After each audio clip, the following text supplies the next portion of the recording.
Well, overnight, at least 3 plane loads of evacuees arrived at Dallas's Love Field. They were taken to the mega shelter set up at the Kay Bailey Hutchinson Convention Center. We're told about 400 people are now staying there.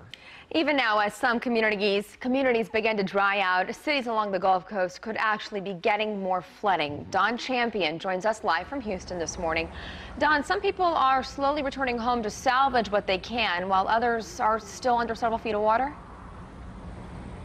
Yeah, that's right. Good morning, Jennifer and Russ. Certainly the recovery is underway here in the Houston area, and there's still flooding that persists here like this behind me, but most of the water in some areas could recede by the end of this weekend. As you mentioned, some folks are returning home to assess the damage. The estimate right now is between 30 and 40,000 homes were destroyed here in Houston by the flooding. The good news, though, is that federal assistance is already pouring into this region.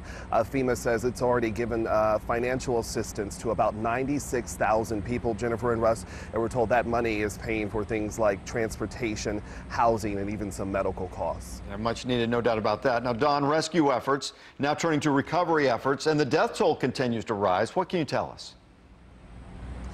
Yeah, certainly that's the big concern here as more of the water recedes, that this tragedy will deepen even more. We do know firefighters here in Houston started to do door-to-door checks yesterday. They're focusing in on 6 hard-hit areas here in the city, and they hope to finish those door-to-door checks sometime today. Russ and Jennifer, when they do those checks, they're also looking into missing people cases.